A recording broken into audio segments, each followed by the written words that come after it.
So, Google just dropped a new AI, and honestly, it might be a bigger deal than some of the giant models we've all been hearing about.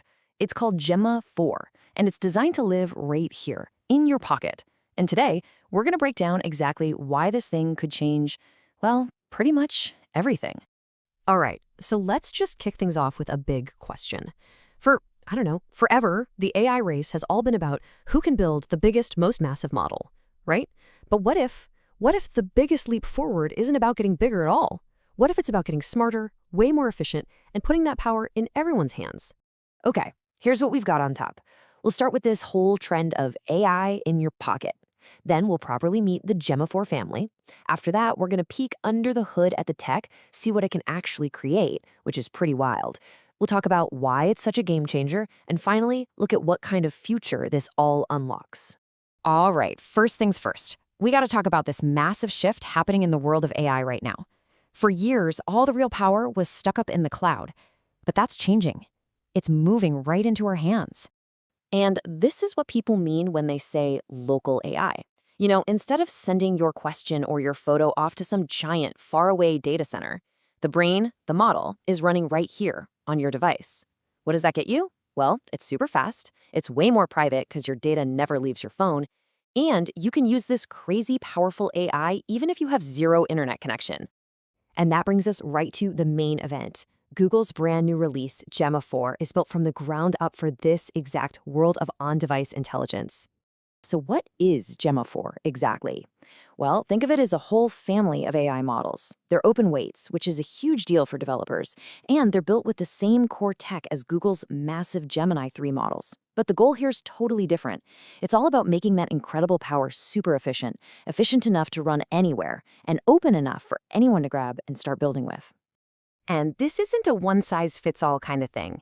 The family actually has 4 members. You've got the E2B and E4B models. These are the tiny powerhouses, seriously engineered for mobile devices. Think your phone or even a Raspberry Pi. Then you scale up to the bigger 26B and 31B models. These are built for some real horsepower on workstations and servers. So you've got this whole spectrum of options depending on what you need. And look, Gemma 4 is not starting from zero, not even close. To really get why this is a big deal, you have to know that the original Gemma models have been downloaded over 400 million times. That is a massive global community of developers already building with this tech. Gemma 4 is basically throwing jet fuel on that fire. Okay, so it's time to pop the hood. How in the world does Google pack so much intelligence into these tiny, efficient packages? Well, it all comes down to a few really clever design choices. The first piece of magic is this thing called mixture of experts. Now, instead of one giant brain trying to do everything, just imagine a team of highly specialized consultants. When a problem comes in, the model doesn't wake everyone up. It just calls on the exact right experts for that specific job. This is the secret to how that huge 26 billion parameter model can run almost as fast as a tiny 4 billion parameter one. It's only using a fraction of its power at any given time. So smart. Okay, the second trick, and this one is especially for those little E models that go on your phone, is something called per-layer embeddings. The best way to think about this is like giving each layer inside the AI its own mini cheat sheet. It just makes the whole thing smarter and more efficient without adding extra bulk or slowing it down. This is basically the secret sauce for getting top-tier AI to run on your phone. And the third big innovation is all about how it reads. It uses what's called a hybrid attention mechanism. The model is really smart about this.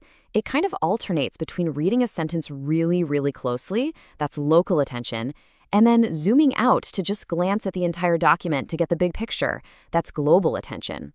It's this brilliant dance that lets it understand huge amounts of text without ever losing the plot or bogging down. All right, so that's the tech deep dive, but what can Gemma 4 actually do? This is where it gets really fun.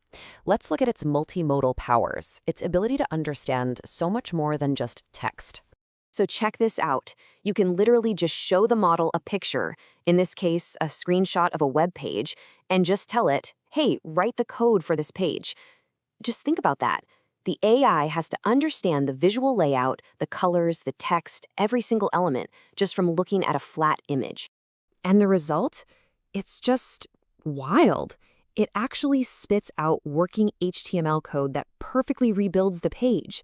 It's not just describing what's in the picture, it's translating a visual idea into functional creative code.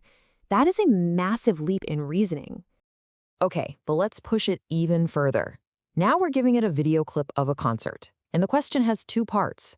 What's happening in the video and what's the song about? That second part means it has to understand the audio too. And here's the crazy part. It's the smaller models, the ones designed for your phone, that can natively process the audio from a video. The model sees the live band, it describes the vibe and the atmosphere on stage, and then it literally listens to the lyrics to figure out the song's theme. It's truly seeing and hearing at the same time. Okay, so now that we've seen what it can do, let's zoom back out. Why is this release such a big deal? What does this mean for the future of AI?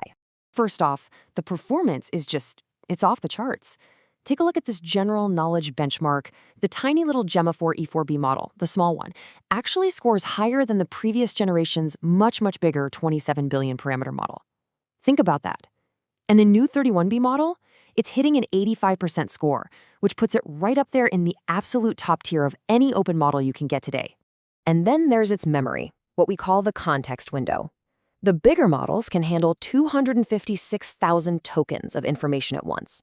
Now, to put that in perspective for you, that's like feeding the AI an entire 400-page novel and having it remember every character, every single plot twist, every little detail perfectly. This unlocks the ability to analyze massive code bases or dense research papers in a way that just wasn't possible before. But, with any powerful new tech, it's really important to look at the whole picture. The pros are huge. It's truly open source with a permissive license. It gives you this incredible amount of intelligence for its size, and it runs right on your own device. But at the same time, we have to remember, like all AI today, it's not perfect. It can still make mistakes, it absolutely requires human oversights, and those bigger models still need some pretty beefy hardware to run. So let's wrap this up by looking ahead. With a model this powerful and this accessible, where do we go from here? What's the next big frontier this helps us cross? Well, the future isn't just about AI that you can chat with, it's about AI that can actually do things. We're talking about autonomous agents. And Gemma 4 was built for this from day one. It has native support for something called function calling, which basically means it can talk to other apps and tools to get complex jobs done. Think about it, planning an entire trip, booking the flights, and adding it all to your calendar, all on its own. And that really leaves us with this final massive question. We are right on the edge of an era where this kind of genius-level intelligence is moving from the cloud onto the devices we carry with us every single day. So what will we build when every single pocket holds a genius? The possibilities are just staggering. If you want to keep exploring big questions like this with us, make sure you hit that subscribe button. Thanks so much for watching.